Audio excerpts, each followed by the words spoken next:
Good morning, writers. It is Friday, February 24th, and we're here to talk about the next of the basic plots. My mouse is visible. Let's start over. The next of the basic plots, the Voyage and Return plot. Now, for both this plotline and the one that follows, the Rebirth plotline, I fundamentally disagree with Christopher Booker here that this qualifies as a basic plot. I'm still, however, going to talk about how he describes it and the way it functions, and then offer my own interpretation of how this functions as a basic plot. To start with, the Voyage and Return plotline seems fairly self-explanatory. It is similar to the quest functionally in that the protagonists go out to a place and then they come back.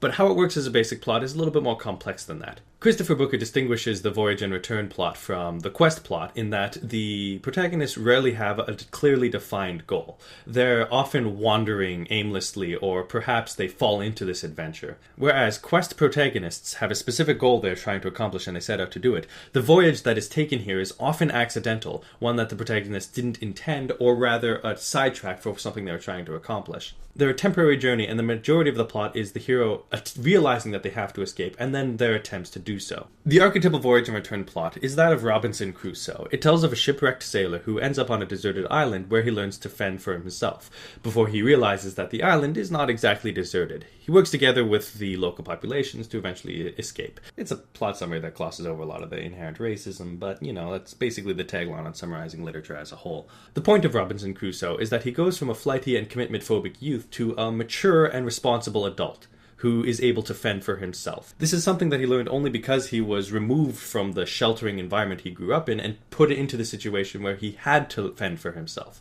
And the personal strength that he developed over the course of this voyage is what helped him live a successful and happy life when he finally returned home. And so this basic overview of Voyage and Return falls under a very simple formula. You have an immature character who stumbles into a voyage they weren't intending to.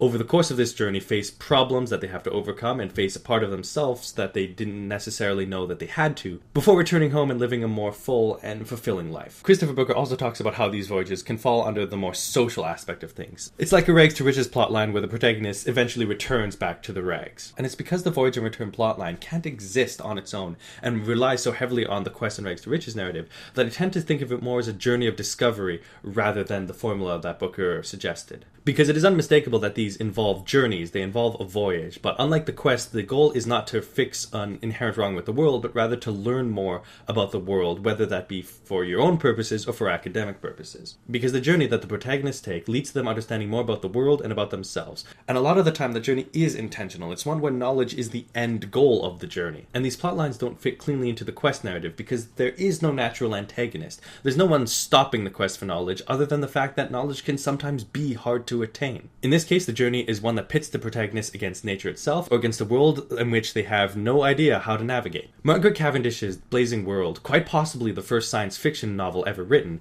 talks about an explorer who finds a way to a new world and exploring the wonders of it before returning her home to tell everyone what she had found during this journey. This is a plotline that's very prevalent in science fiction because of how it's about exploring new and completely alien worlds. So it makes sense that that alien world might have, actual aliens. But there are two types of journeys you can take on the road to discovery. I've talked primarily about physical journeys, one where you go to a new place and then come back with knowledge of that new place.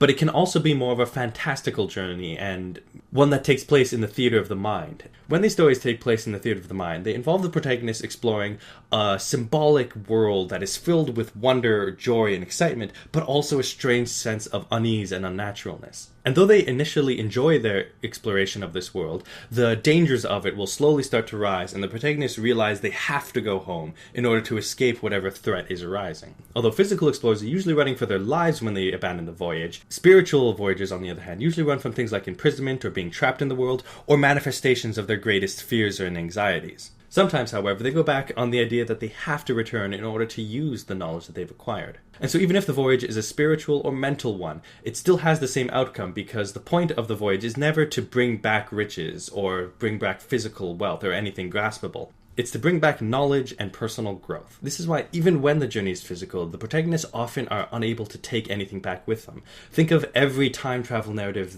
that you've read. Think of the story of Orpheus and Eurydice, where he's unable to actually bring his wife back from the land of the dead. This is because discovery is the central part of these novels. They're about learning more about the world and learning more about yourself. And so the end of Voyager Return storylines rarely end the same way as other narratives, with a hero raised up above the people and celebrating amongst all of his wealth and fame.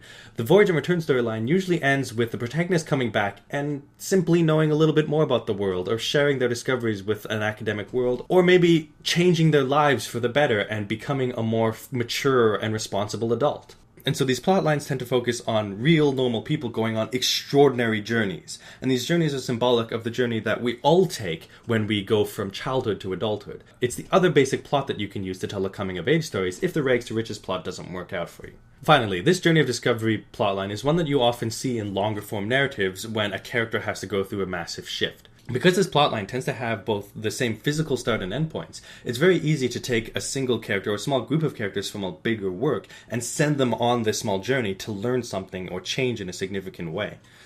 Whether that change be one that involves personal growth and overcoming one of their existing flaws, or if that journey is about magnifying that flaw and having that character undergo a trauma that changes the way that they see the world from that point forward. And so this plotline is an important tool to have when you're trying to introduce character growth in a significant way halfway through a story. So let me know what you think about the Voyager Return plotline, and if you think that the journey of self-discovery is a better or worse way of talking about it. Next week, we'll be talking about the Rebirth storyline and why I don't think it counts as a basic plot. Until then, have a nice day and keep on writing.